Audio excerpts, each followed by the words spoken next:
Say thank you to my staff.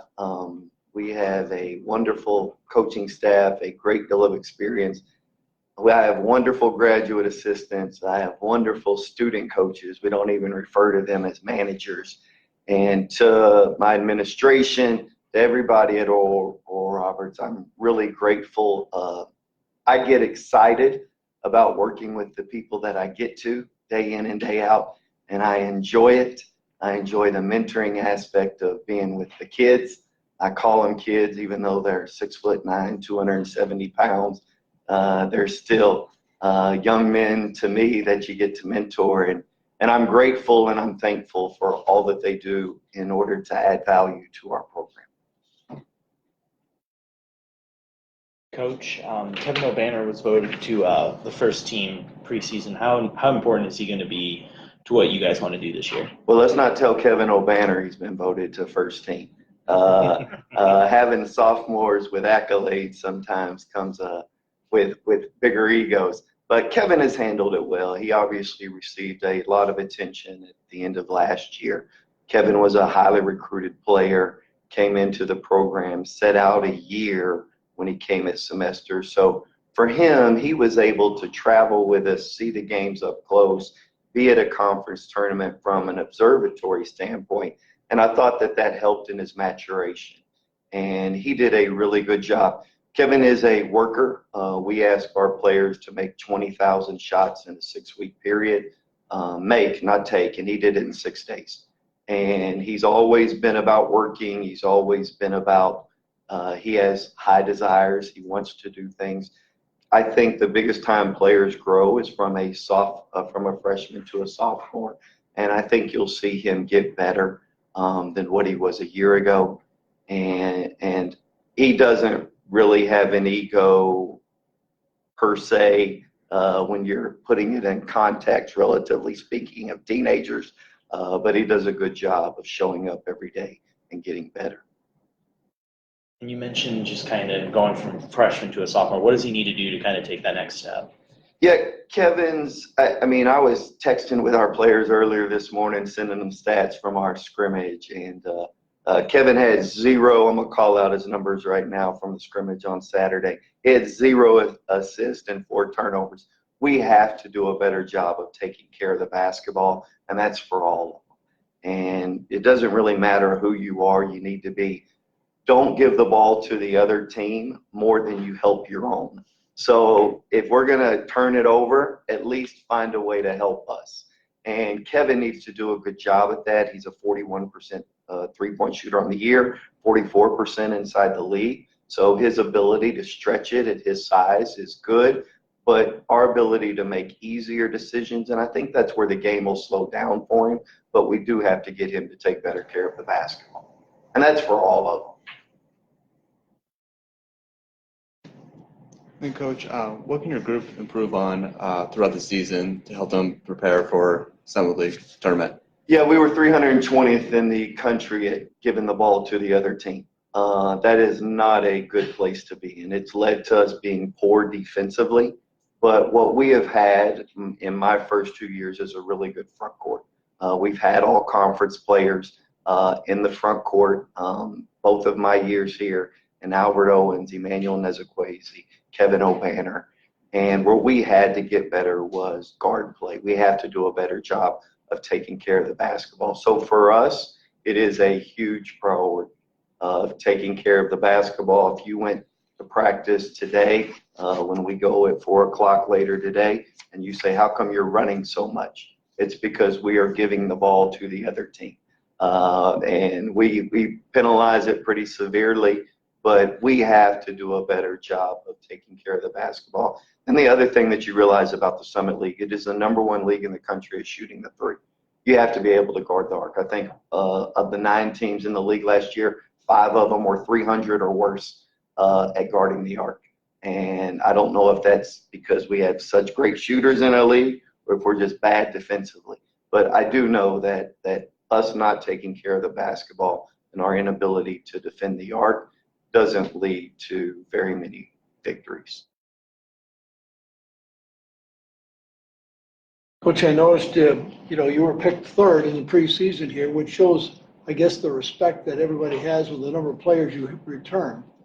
Last year, 7 and 9, and then 11 and 21. But statistically, you averaged 72 points a game and gave up 74. In addition to things you've already mentioned on the turnovers, what's been the areas of emphasis of practice to just reverse that stat, which would probably reverse that record? Yeah. There is no deviation from what I just spoke about. It is the name of the game for us is turnovers. If you are giving the ball to your opponent more than you should, they're going to score higher.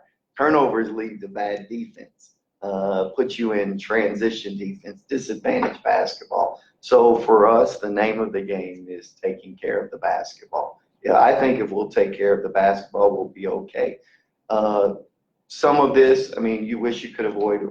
We started out conference 3-0, had a good win at Omaha, and we lost our 2 all-conference players.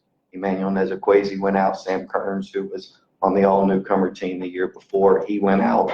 And when you lose 2 who are now seniors, 2 guys of that caliber, and it kind of went downhill from there for us. We finished. Didn't do very well the rest of the way without those guys. But again, I mean, it's an ongoing theme at our place. If you walked around, you'd see signs. If you've ever seen the movie Remember the Titans, they made those guys carry around footballs. When you ask our guys why they're carrying around basketballs across campus, don't let anybody knock it out of your hands. So it's a 24-hour a day deal for us. That those guys are very cognizant of it. When I was texting with the guys earlier this morning, we have a group text, and then obviously text them individually. The turnovers we had Saturday was way too many, was the comment as I sent them the stat sheet. But it again, guard play is so huge, and our ability to take care of it is paramount. Coach, you have 2 front court players who are picked on the first team in the preseason. How much of an advantage could that give you going through Summit League play? Yeah, if they perform well, it's a great advantage. I wish we could predict this stuff. I think it's great. Both of those guys, E-Man and Kevin, deserve the recognition. They do well, and we've finished better than whatever it is we predicted in my 2 years here. There's just so many components that come into play. From you're talking about injuries, you're talking about attitudes in the locker room, and I think that's one of the fun things, blessed things that you get to do as a coach is how do you become united? How do you get a group that becomes united? Not only here, but at the corporate level, in your own home, as a dad, as a family, that unity is a huge part of what we do. But there's just so many moving pieces when you're dealing with people. And we've been fortunate to finish better than whatever it is we've been predicted. Third is great, but I can tell you, wherever you are in that 1 through 9, everybody's shooting for the same thing. We're all trying to win a conference championship. We're all doing the work necessary in order to win a conference championship. And we're excited about marching towards it and doing the process through it. But I wish I could predict these things. I'd have a much better future than coaching basketball. Coach, you mentioned Emmanuel, and how big of a factor is he this year? Not just it's his senior year. He got injured last year. You guys start 3-0. He gets injured, and I'm guessing that's kind of weighing on him. Like, if he's thinking he's out there, you guys might be going to the NCAA tournament, and how big is it for him out there? And to the same extent kind of Sam. Are they kind of the 2 guys you're leaning around right now, leadership-wise and team-wise? Yeah. In my 25 years of doing this at a number of different levels, I have never been around a kid who had as good a summer as Emmanuel Nezukwesi. The 9 weeks that he was with us in the summer, he was absolutely tremendous. Now, some of that is due to his health, but he's not ever been better than a 30% three-point shooter in his 3 years in this league. He was freshman of the year, and I think with that, remember, he was freshman of the year right after Mike Dahm was. And so with that, you're thinking, man, maybe I'll go that same path. And kids kind of think that way when they see the predecessor do that. And he's been injured. I think we played him out of position when he was a sophomore. We played him at the 3 because he was big at 6'8", 235. But he has had as good a summer as I've ever been around in my 25 years of collegiate basketball. And he has been phenomenal. His leadership is important. He took the conference tournament loss as hard as anybody and has done a great job bouncing back. Sam is great. Aiden Saunders, our other senior, is great. We have 2 other seniors, both of them graduate transfers. DeAndre Burns from Little Rock and Ty Lazenby, a grad transfer from Oklahoma. Both of those guys have been super impressive. They're going to be able to add a lot. But I've got a group of 5 seniors that I'm really, really confident in.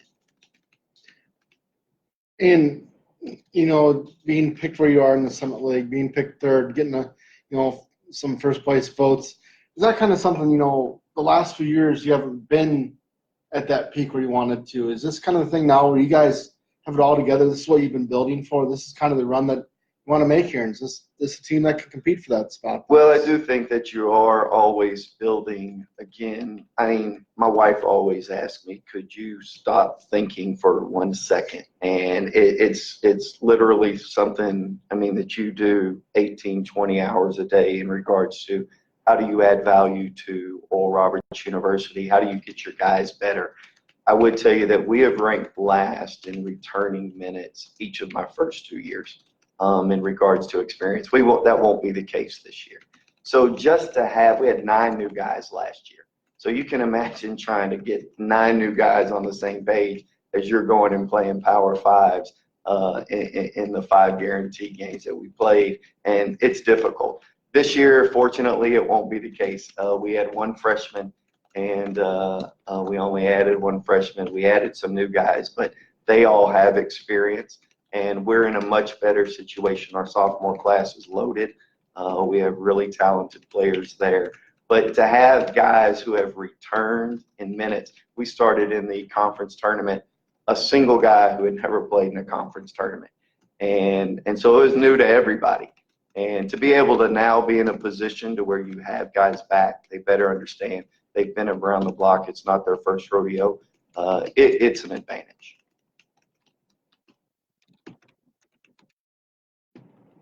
Very good with Coach Mills. Thank you, guys. Have a great day.